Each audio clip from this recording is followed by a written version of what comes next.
कृष्ण। ओम नमो भगवते वासुदेवाय। ओम नमो भगवते वासुदेवाय।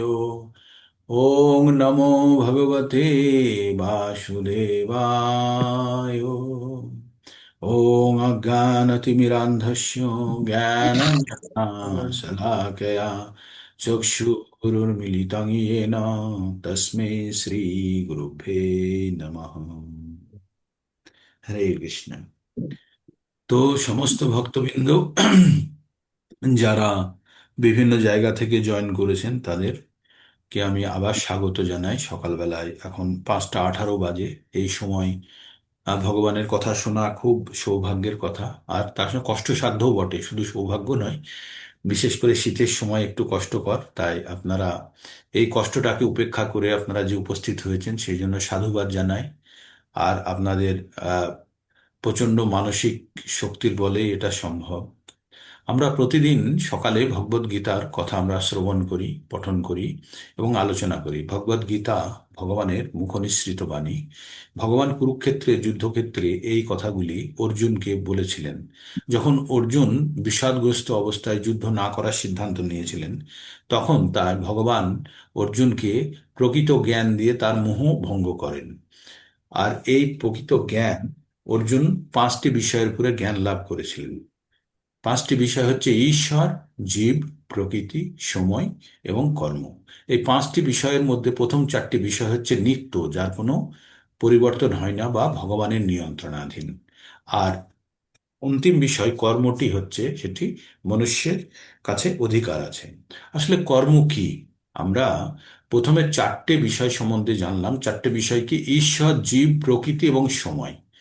তো ঈশ্বর বাদ দিয়ে বাকি 3টে মধ্যে যখন কোনো আহ, আদান প্রদান চলে, যখন জীব প্রকৃতির সঙ্গে আদান প্রদান করে কোনো নির্দিষ্ট সময়ে, তখন যে ফল উৎপন্ন হয় সেটি কর্মের ফলে।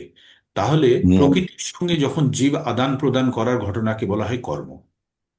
প্রকৃতির সঙ্গে জীব আদান প্রদান করার ঘটনাকে বলা হয় কর্ম। তার মানে আমরা প্রকৃতির সঙ্গে যখনই আমরা আদান প্রদান করি তার জন্য কিছু ফল উৎপন্ন হয়। আর এই ফল অনুসারে কর্মকে 3 ভাগে ভাগ করা হয়েছে। কি কি ভাগ করা হয়েছে? সকর্ম বা সকাম কর্ম, বিকর্ম, আর হচ্ছে অকর্ম। এই সকর্ম এবং বিকর্ম এই দুটি বন্ধনকারী। সকর্ম পুণ্য উৎপন্ন করে আর বিকর্ম পাপ উৎপন্ন করে। তাই এই পাপ এবং পুণ্য উৎপন্ন করার ফলে আমাদেরকে এই পাপ বা পুণ্য উৎপন্ন হয়েছে যেটা, সেটি ভোগ করার জন্য আমাদেরকে প্রস্তুত থাকতে হবে। আর এই প্রস্তুতি মানেই হচ্ছে আমাদেরকে যদি এই জীবনে আমরা সেটা ভোগ করতে না পারি, তাহলে আমাদের পুনরায় ওই পাপ ভোগ করার জন্য আমাদেরকে আমাদেরকে বা পুণ্য ভোগ করার জন্য আমাদের জন্মগ্রহণ করতে হবে।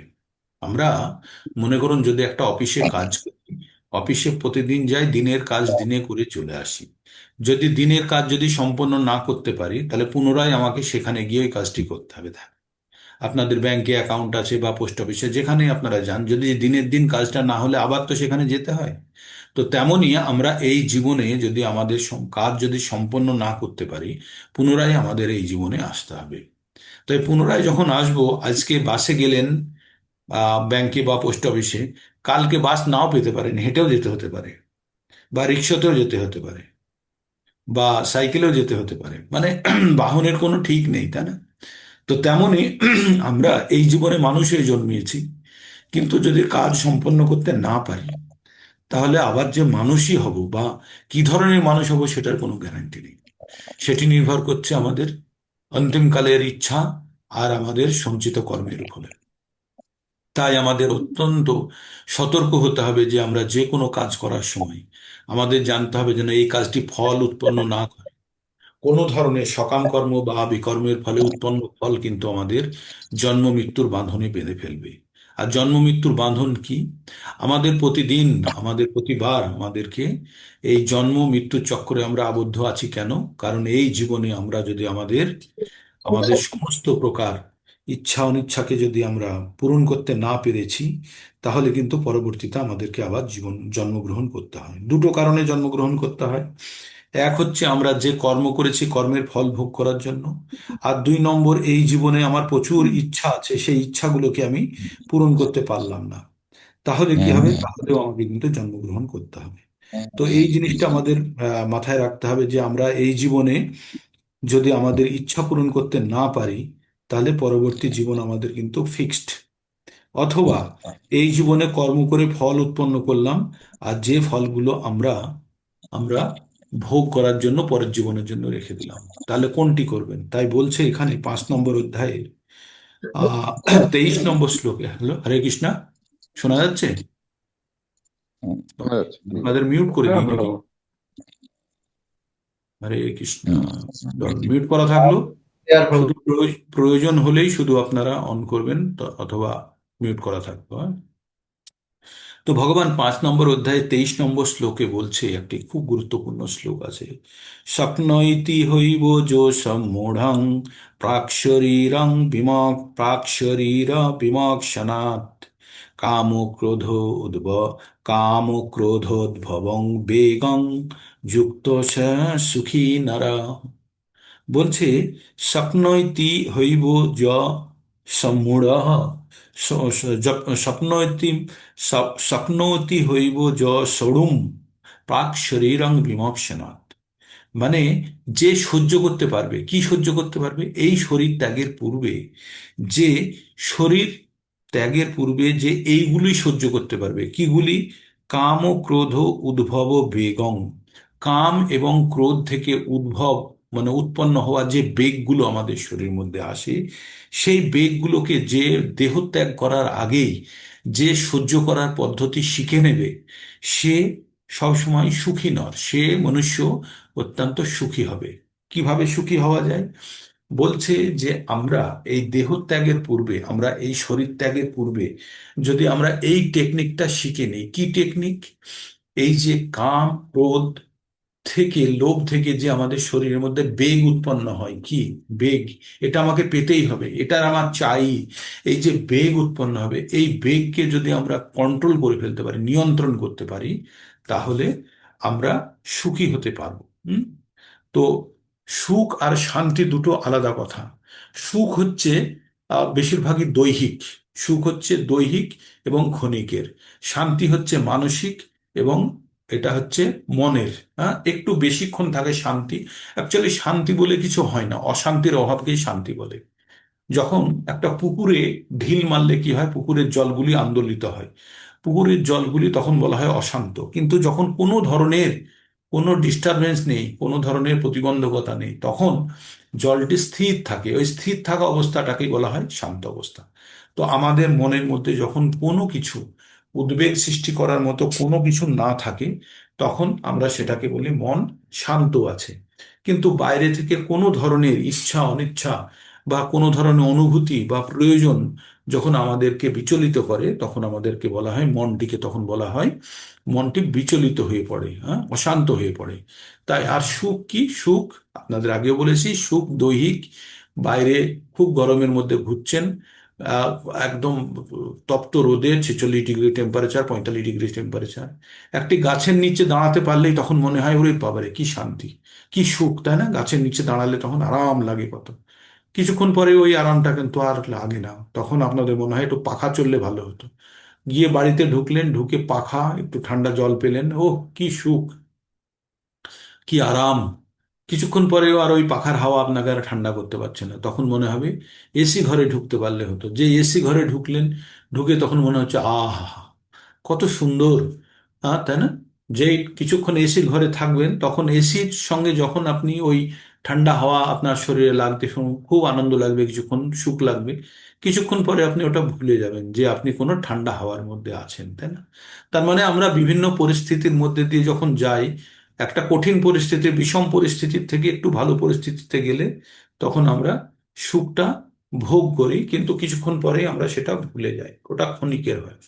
শান্তি কি হয়? শান্তি হয় আহ মনের মধ্যে কোনো ধরনের বিচলিত করার কোনো ব্যবস্থা না থাকাটাই শান্তি। আর আনন্দ কি? আনন্দ হয় আত্মার আনন্দ। কেমন আনন্দ হয়? যেটা আত্মা থেকে উপলব্ধি করা যায়। কখনো কখনো দেখবেন আপনি কোনো একটা পরীক্ষা দিয়েছেন, আর পরীক্ষার ফল খুব ভালো হয়েছে। তো পরীক্ষার ফল যখন ভালো হয়েছে তখন তো আপনার প্রচন্ড আনন্দ হলো, হ্যাঁ, রেজাল্ট বেরিয়েছে দেখে প্রচন্ড আনন্দ হলো। মন তখন কিন্তু শান্ত নয়, মন কিন্তু বিচলিতই আছে। কিভাবে বিচলিত? উত্তেজিত হয়ে আছে মনে, এই এই চাই, সেই চাই, হ্যানা চাই, ত্যানা চাই। আর সুখটা কি? দৈহিক কোনো সুখ নেই। ভালোই আপনি সাইকেল চালিয়ে কষ্ট করে গিয়ে রেজাল্ট দেখেছেন, কিন্তু আপনি শরীরের যে কষ্ট ভুলে গেছেন। কারণ আনন্দ যখন খুব জোরে আসে তখন বাকি দুটো ঘটনাকে সে দাবিয়ে দিতে পারে। কাকে? সুখকে, অশান্তি এবং যে অসুখ, যে দুটো অবস্থাকেই চেপে দিতে পারে প্রচন্ড আনন্দ। তার মানে কেউ, একজন ব্যক্তি হসপিটালে ভর্তি আছে বিছানাতে শুয়ে, হ্যাঁ, বিছানাতে শুয়ে, তার গায়ে পাইপ লাগানো আছে, নল লাগানো আছে, এ আছে, ও আছে। ডাক্তারে আগে বলেছিল ক্যান্সার হতে পারে, খুব মানসিক কষ্টের মধ্যে আছে। আর বায়োপসি রিপোর্ট আসলো, বায়োপসি রিপোর্টে দেখা গেল কি, যে ক্যান্সার নেই।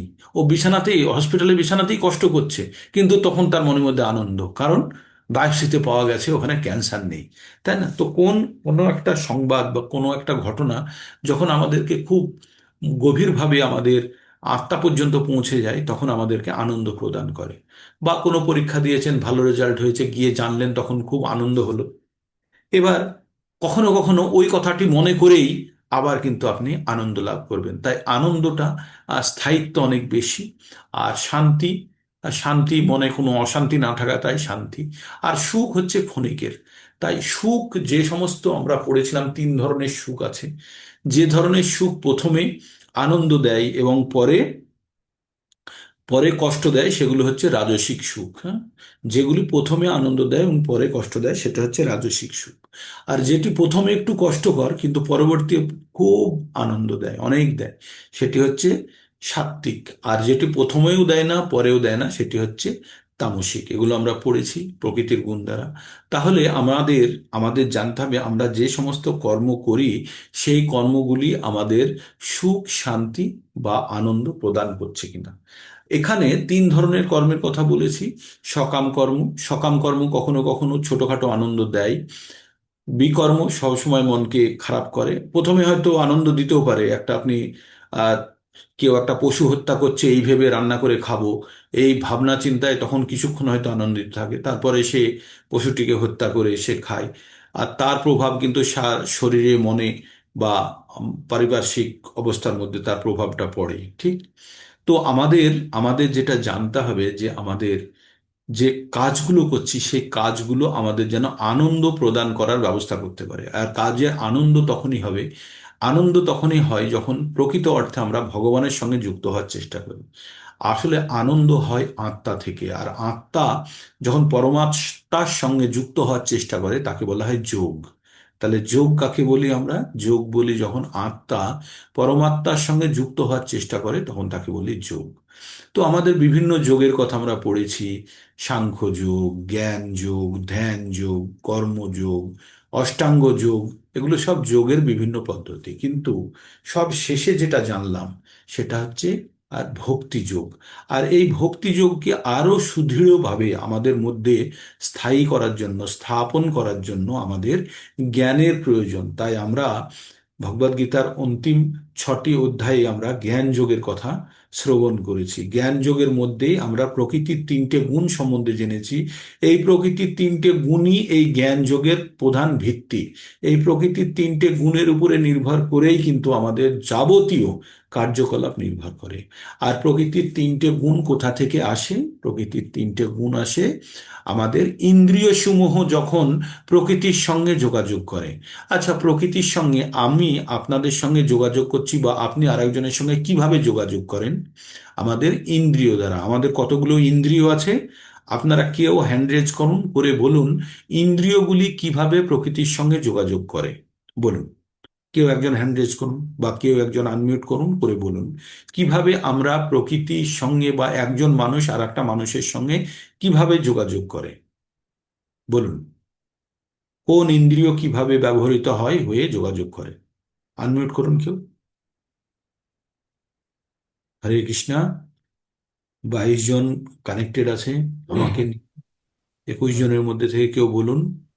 हरे कृष्णा प्रभु जी। বলুন প্রভু। বলবো কি? বলুন, বলুন। আমাদের যে পঞ্চ ইন্দ্রিয়, চক্ষু, হুম, কর্ণ, নাসিকা, জিহ্বা, ত্বক, হুম, চক্ষু দিয়ে আমরা ভগবানকে দর্শন করি, ভগবানের পাদ পদ্ম দর্শন করি। হুম, কর্ণ দিয়ে ভগবানের পাদ পদ্মে যে পুষ্প পুষ্প অর্পিত হয়, সেই পুষ্পের ঘ্রাণ আমরা এই নাসিকা দিয়ে গ্রহণ করি।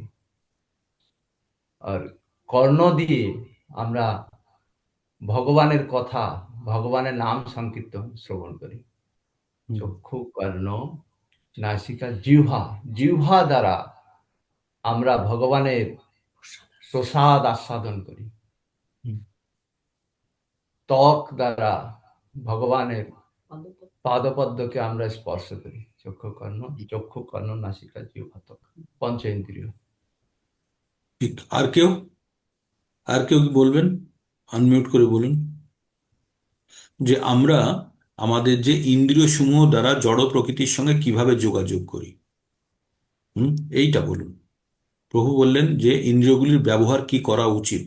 আর আমি প্রশ্নটা করছি যে আমরা এই জড় প্রকৃতি, আমাদের ইন্দ্রিয়গুলি কিভাবে একজন আরেকজনের সঙ্গে যোগাযোগ করতে সাহায্য করে, সেইটি বলুন আমায়। প্রভু, রূপ। কৃষ্ণ। প্রভু, বলুন। বলবো প্রভু। হ্যাঁ, বলুন। রূপ, রস, গন্ধ, স্পর্শ আর ঘ্রাণ, হুম। শব্দ। এগুলি ইন্দ্রিয় বিষয় সমূহ বলে, এগুলোকে বলা হয় বিষয় সমূহ। ওটাতে আসছে, একটু পরে আসবো। আমরা একজন হরে কৃষ্ণ আরেকজনের সঙ্গে। প্রভু। হ্যাঁ, বলুন। হরে কৃষ্ণ প্রভু। প্রভু, আমরা বলুন। কান দিয়ে শুনে একজনের সঙ্গে আরেকজনের সঙ্গে মানে যোগাযোগ করতে পারি। তোমার কথা বলে, হ্যাঁ, একজনের সঙ্গে আরেকজনের মধ্যে, বা আমরা উজ্জীবিত হতে পারি কথা বলে, হুম, গন্ধ শুকে, স্পর্শ দিয়ে, মন দিয়ে, এইগুলো দিয়ে দ্বারাই আমরা প্রকৃতির সঙ্গে তোমার কানেক্টেড হই। হুম। আর কেউ?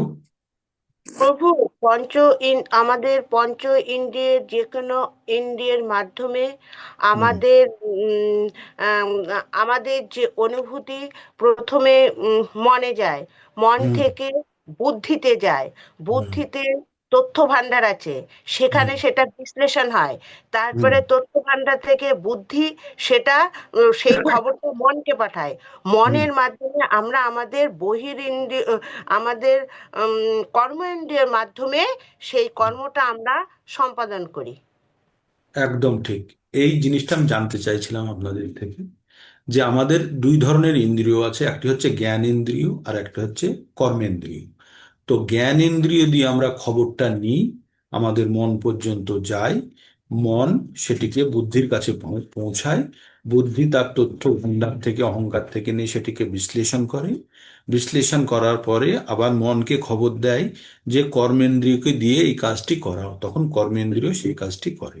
যেমন আপনাদের কথা আমি শুনছি, কিভাবে শুনছি? কান দ্বারা শুনলাম, তার মানে কর্ণ একটি আমার ইন্দ্রিয়, এটি জ্ঞান ইন্দ্রিয়, আমি কর্ণ দ্বারা শ্রবণ করলাম, করে আমার মনে গেল, মন এবং আমার বুদ্ধি অহংকারের যে তথ্য ভাণ্ডার আছে সেটা বিচার করে দেখলো আপনি যেটা বললেন সেটা ঠিক কিনা, বিচার করার পরে আবার আমাকে বুদ্ধি যে কাকে বলল, মনকে বলল তুমি এই কথাগুলি বলো, তখন আমার মুখ সেই কথাগুলি বলছে, মানে কর্মেন্দ্রিয় সেগুলো কাজগুলো করছে। তার মানে আমরা বহির্জগতের সঙ্গে আমাদের ইন্দ্রিয় দ্বারা যুক্ত হই, আমরা বহির্জগতের সঙ্গে আমরা জ্ঞান ইন্দ্রিয় দিয়ে তথ্য সংগ্রহ করি, মনে যায়, মন বুদ্ধির কাছে সেগুলোকে বিশ্লেষণ করে, করে বুদ্ধি বিশ্লেষণ করার পরে আবার মনকে নির্দেশ দেয় আরেকটি কর্মেন্দ্রিয়কে চালনা করার জন্য, তাই না? এবার সেই কর্মেন্দ্রিয় আবার তার প্রতিরূপে অ্যাকশনগুলো করে সে। এবার তাহলে আমরা প্রকৃতি থেকে আমাদের পাঁচটি ইন্দ্রিয় দ্বারা আমরা কি কি গ্রহণ করছি? আমরা যে পাঁচটি বিষয় আমরা গ্রহণ করি সেই বিষয়গুলি দিলীপ প্রভু বললেন, সেটা হচ্ছে রূপ, রস, গন্ধ, শব্দ, স্পর্শ। আমাদের যে পাঁচটি ইন্দ্রিয় আছে, ইন্দ্রিয়গুলি চক্ষু, কর্ণ, নাসিকা, জিহ্বা, ত্বক। চক্ষু কি দেখতে পারে? কোনো মানে দেখার জিনিস দেখতে পারে, সেটাকে বলছে রূপ। আর জিহ্বা কি দেখতে, জিহ্বা কি গ্রহণ করতে পারে? রস। রূপ, রস। শব্দকে কান, স্পর্শকে ত্বক, আর গন্ধকে নাক। তো এই যে আমাদের পাঁচটি ইন্দ্রিয় বিষয়সমূহ যখন আমাদের ইন্দ্রিয়ের সংস্পর্শে আসে, তখন আমাদের মধ্যে যে অনুভূতি সৃষ্টি করে সেটাকে বলে বিকার। কি বলে? বিকার উৎপন্ন করে। তো আমাদের যখনই আমরা আমরা আমাদের পাঁচটি জ্ঞানেন্দ্রিয় যখনই এই রূপ রস গন্ধ শব্দ স্পর্শ বা ইন্দ্রিয়ের বিষয়সমূহের সংস্পর্শে আসে, তখন বিকার উৎপন্ন করে। আর এই বিকারের ফলে মনুষ্য বিভিন্ন ধরনের কর্ম করতে উদ্যত হয়। এই জিনিসটা বোঝা গেল, পরিষ্কার হলো। তাই আমরা জড়জগতের সঙ্গে যখন যোগাযোগ করি, আমাদের যোগাযোগের মাধ্যমই কিন্তু হচ্ছে আমাদের ইন্দ্রিয় সমূহ।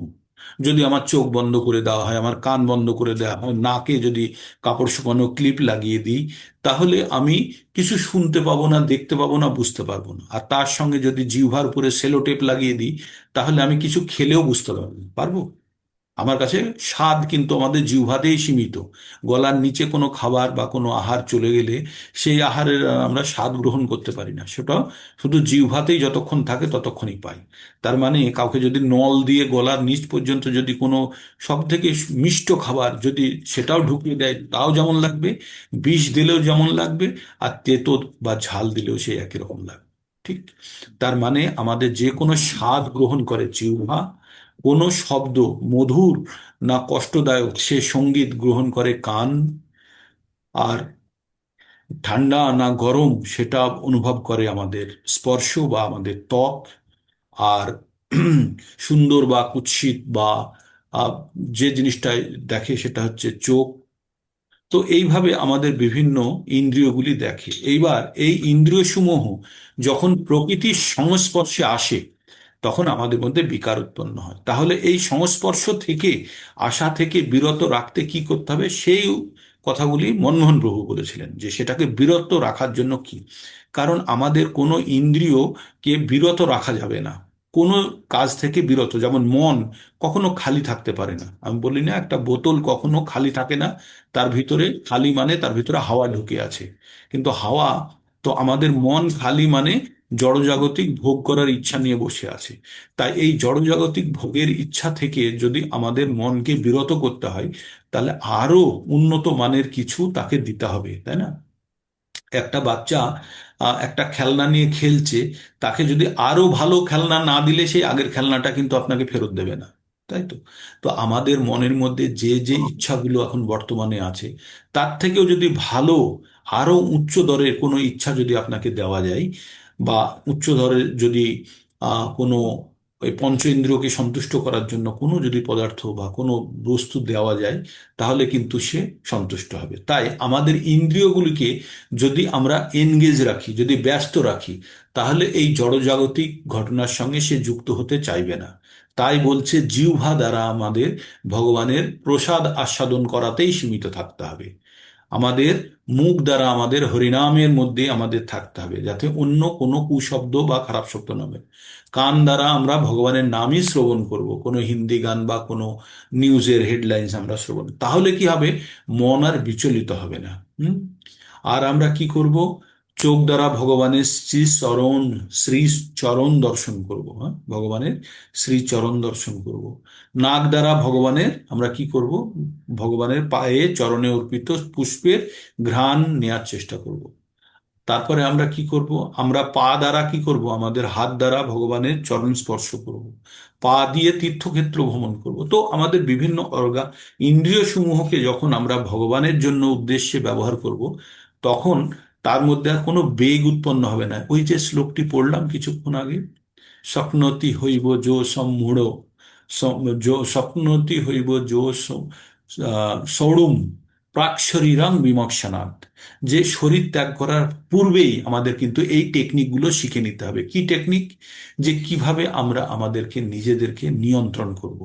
এই যে কাম ও ক্রোধ উদ্ভব বেগম, এই যে কাম আর ক্রোধ থেকে উদ্ভব যে আমাদের বেগগুলো উৎপন্ন হয়, তাহলে এই কাম আর ক্রোধ কোথা থেকে আসে? কাম কোথা থেকে আসে? ধায়ত বিষং পুংসং সঙ্গাস্ত সুপজায়তে। কোনো জিনিস সম্বন্ধে ভাবনা করতে করতে সেই জিনিসটা পাওয়ার ইচ্ছা জন্মায় আমাদের মনের মধ্যে। তাই আমরা 2 নম্বর অধ্যায়ে 63 62 63 নম্বর শ্লোকে পড়েছিলাম একটা মানুষের কিভাবে পতন হয়, তাই তো। তো আমাদের তাহলে আমাদের ইন্দ্রিয় সমূহকে নিয়ন্ত্রণ করার চেষ্টা করতে হবে, কিন্তু ইন্দ্রিয় তো সহজে নিয়ন্ত্রণে আসবে না। তাই কি করতে হবে, তাকে অন্য একটা খেলনা দিয়ে দিতে হবে। কি খেলনা? ভগবানের সঙ্গে তাকে যুক্ত করে দিতে হবে। এবার ভগবানের সঙ্গে যখন আমার ইন্দ্রিয় সমূহ যুক্ত হয়ে যাবে, তখন কিন্তু আর এদিক ওদিকে যাবে না। তাই আমরা যখন জপ করি তখন কি করি? জপ, মুখ দিয়ে জপ করি, তার মানে মুখ ব্যস্ত হয়ে গেল। যখন আমি জপ করছি তখন অন্য কথা বলতে পারবো না।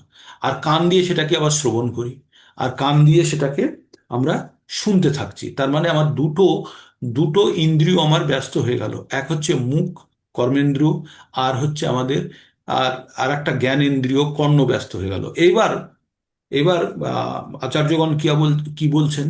বলছেন যখন আমরা জপ করব তখন জপটা প্রত্যেকটা শব্দ শোনার চেষ্টা করব।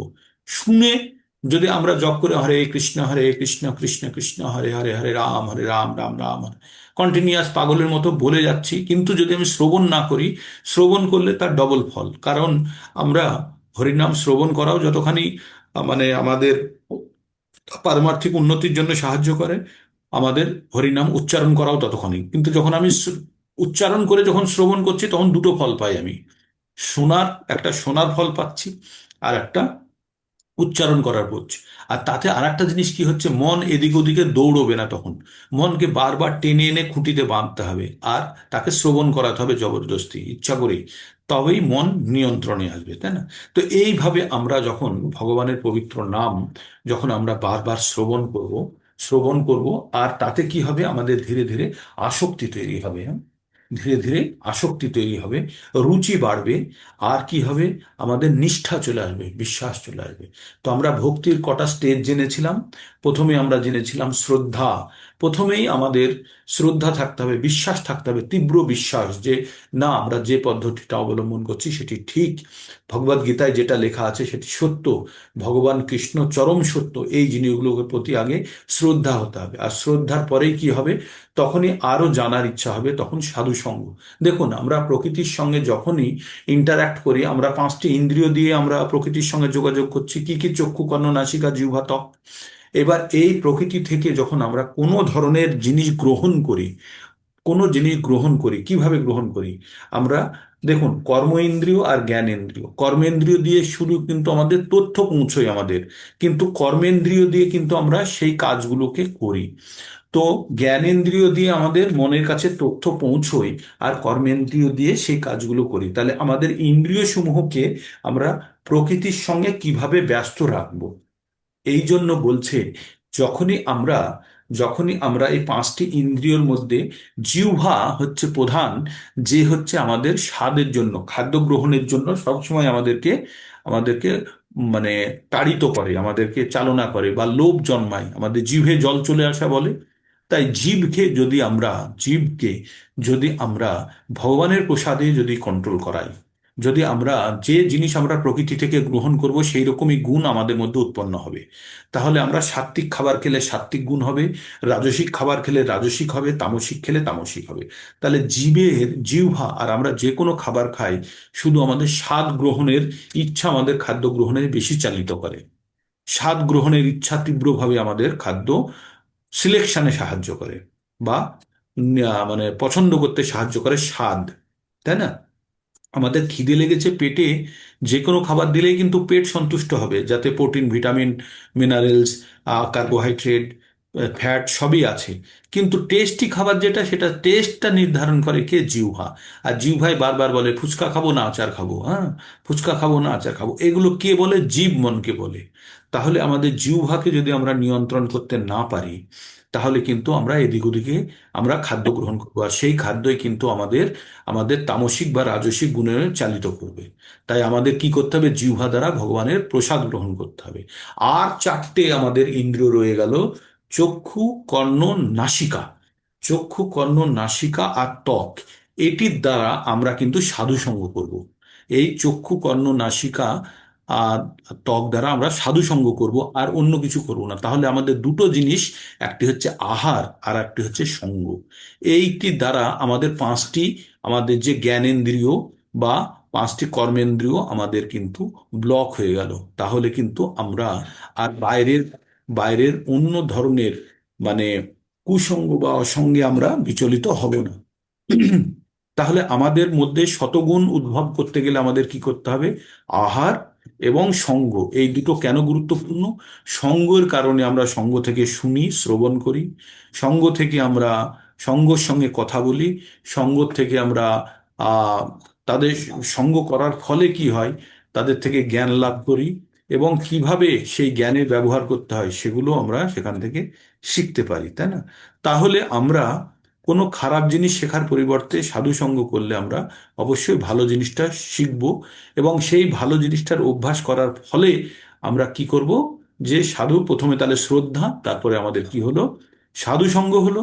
আর সাধু সঙ্গর পরে আমরা ভজন ক্রিয়ায় যুক্ত হব। ভজন ক্রিয়া কি? সেটি হচ্ছে আমাদের ভগবানের পবিত্র নামের জপ করা। ভগবানের পবিত্র নামের জপ যখন করছি তখন আমাদের মুখ, আমাদের কান দুটোই কিন্তু ব্যস্ত হয়ে গেল, তাহলে মন বিচলিত হওয়ার জায়গাটা থাকলো না। এবার নিরন্তর ভগবত জপে বা ভগবানের ভজনে যখন আমরা যুক্ত হব তখন আমাদের কি হবে? অনর্থ নিবৃত্তি।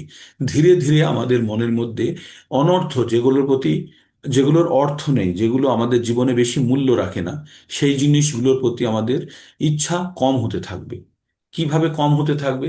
তখন ভগবানের প্রতি ধীরে ধীরে আকর্ষণ বাড়তে থাকবে। আর ভগবানের প্রতি যে আকর্ষণ বাড়াটাই সেটা একটা নিষ্ঠা, যে আমরা নিষ্ঠা ভরে এই কাজটি করছি। আর তারপরে জন্মাবে রুচি।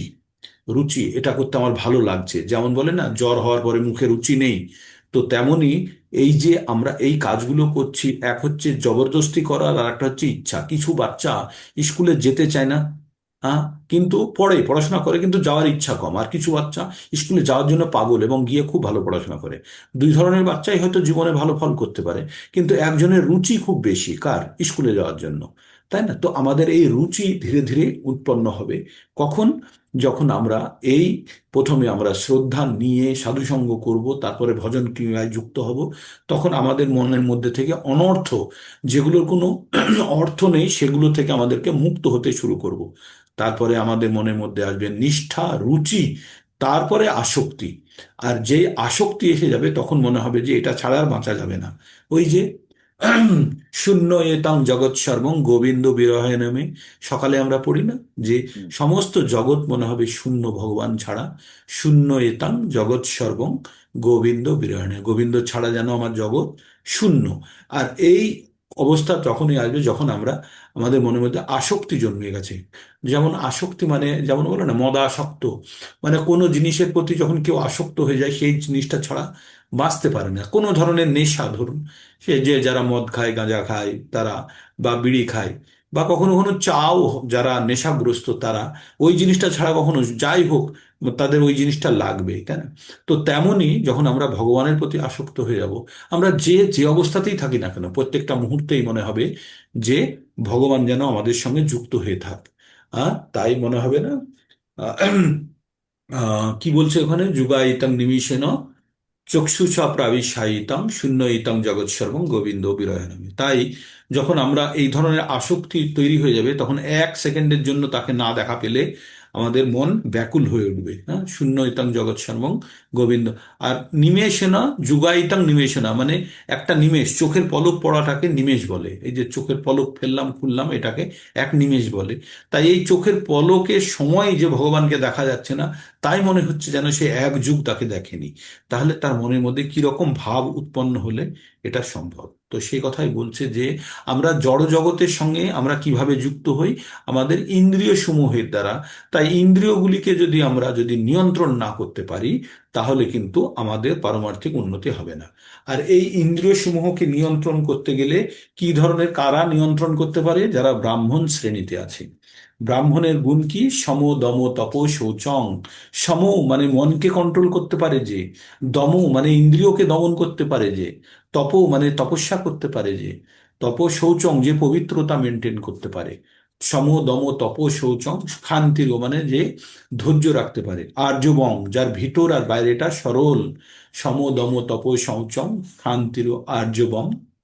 জ্ঞান ও বিজ্ঞান ও আস্তিক্যম, সে তার কাছে জ্ঞান আছে, ব্যবহারিক প্রয়োগও জানে, বিজ্ঞানও জানে, আর সে ভগবানে বিশ্বাসী, আস্তিক্যম।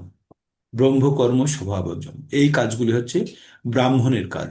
তো এই কাজগুলো করার জন্য ব্রাহ্মণ মানে, আবার আপনাদের বলি, জন্মগত ব্রাহ্মণের কথা বলছি না, বা কুলগত ব্রাহ্মণের কথা বলছি না, কর্মগত বা গুণগত। তাহলে এই গুণগুলো উৎপন্ন করতে গেলে কি করতে হবে? তাহলে আমাদের মনের উপরে নিয়ন্ত্রণ পেতে হবে, আমাদের বহিরিন্দ্রিয়ের উপরে নিয়ন্ত্রণ পেতে হবে, যেগুলি প্রকৃতির সঙ্গে যুক্ত হয়, হয়ে কি করে, করে আমাদেরকে এ পথে ও পথে কুপথে সে পথে বিচলিত করে। তাহলে আমাদের ইন্দ্রিয়গুলোকে রূপ রস গন্ধ শব্দ স্পর্শ, যেগুলি ভগবানের সঙ্গে যুক্ত আছে, সেইগুলোর সঙ্গে কানেক্ট করতে হবে। তাহলে বহির্বিশ্বের সঙ্গে বিচলিত হওয়ার সম্ভাবনা কম থাকবে। এটি অত্যন্ত গুরুত্বপূর্ণ। আমাদের এই যে প্রকৃতির তিনটে গুণ আমাদের মধ্যে কিভাবে উৎপন্ন হয়, আর প্রকৃতির, আমরা যে প্রকৃতিকে আমরা দহন করি, তারপরে এই গুণগুলো উৎপন্ন হয়ে আমাদের মধ্যে কি রকম পরিবর্তন ঘটায়, আশা করি আপনারা আজকে এই যে ক্লাসটার মাধ্যমে বুঝতে পেরেছেন। কারোর কোনো এই বিষয়ে যদি গুণগুলো একবার সন্দেহ, প্রভু, বলুন। এই গুণগুলো একবার রিপিট করবেন, তাহলে একটু লিখে নিতাম সবগুলো আচ্ছা, লেখা নেই। আর একটা শুনলেই হয়ে যাবে, তবু আমি বলে দিই। আমাদের 5টি কর্মেন্দ্রিয় আছে, আর 5টি জ্ঞানেন্দ্রিয় আছে। ব্রাহ্মণের জ্ঞানেন্দ্রিয় গুণগুলো, দ্বারা, যে ব্রাহ্মণের গুণগুলো বললেন, সম দম তপ, আচ্ছা, ওইটা ব্রাহ্মণের ওগুলো গুণগুলো এটা পেয়ে যাবেন আপনি 18 নম্বর অধ্যায়ের 41 বা 42 নম্বর শ্লোকে পেয়ে যাবেন। গুণগুলি হচ্ছে সম, মানে হচ্ছে মনের উপরে নিয়ন্ত্রণ, সম মনকে কন্ট্রোল। দম মানে হচ্ছে ইন্দ্রিয় নিয়ন্ত্রণ, যে এই যে চক্ষু কর্ণ নাসিকা জিহ্বা ত্বক, হাত পা মুখ, আহ পায়ু আর উপস্থ। তো আমাদের সম দম তপ, তপ মানে হচ্ছে তপস্যা করার ক্ষমতা। সম দম তপ, শৌচং মানে পবিত্রতা, বহিরিন্দ্রিয়ের পবিত্রতা এবং অন্তরিন্দ্রিয়ের পবিত্রতা। সম দম তপ, শৌচং বললাম হ্যাঁ, শান্তির, কয় মধ্যে সহযুক্ত খান্তির, খান্তির মানে হচ্ছে ধৈর্য, হুম, যে সহ্য করার ক্ষমতা, সহিষ্ণুতা।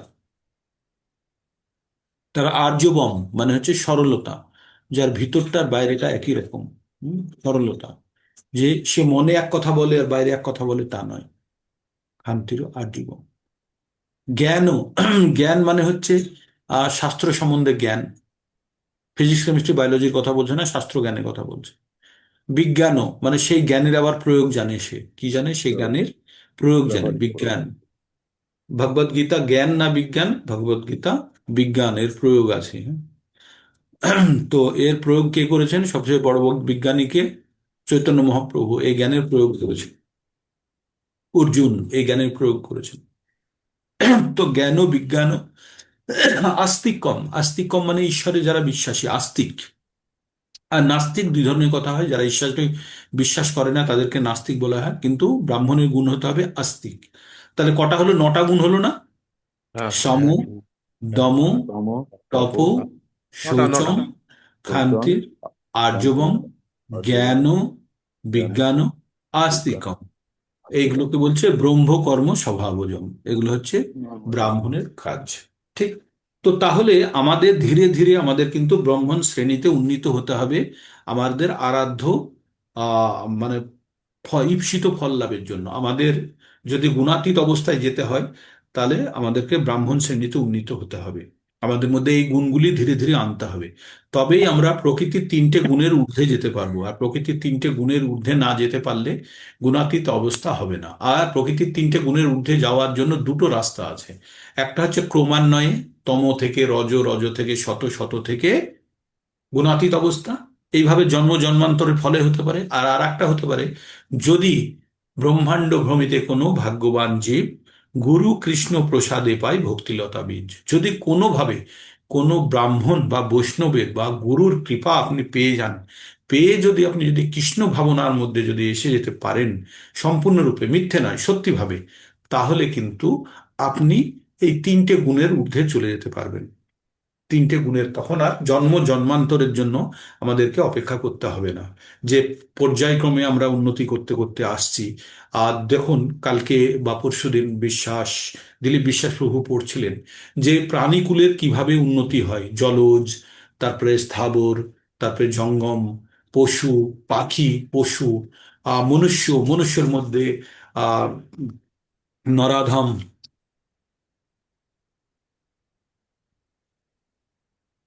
হরে কৃষ্ণ প্রভুজি, দণ্ডবত প্রণাম। हरे कृष्णा। 1 मिनट। हरे कृष्ण प्रभु जी। तो मेरे को तो पता भी नहीं था, कर लेते हैं, देख लेते हैं क्या है। तो थोड़ा देर पहले होता तो कर लेते, नहीं है कर लेंगे तो। अच्छा, मैं ध्यान नहीं दिया था, कर लेता हूँ प्रभु जी।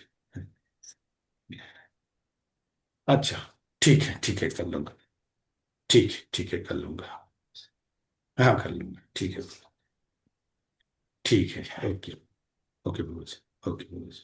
हरे हरे कृष्ण, हरे कृष्ण, धन्यवाद। তো তো আমাদের কোথায় গিয়ে যেন আটকে গেলাম। প্রোগ্রাম এখনই শেষ করতে হবে, হ্যাঁ। তো কোথায় গিয়ে আটকে গেলাম বলুন, লাস্ট ওই শব্দ। উত্তর উত্তরায়ণ, হ্যাঁ, এই মনুষ্য ক্রমান্বয়ে মনুষ্য উত্তরণ যে আমাদের হতে পারে।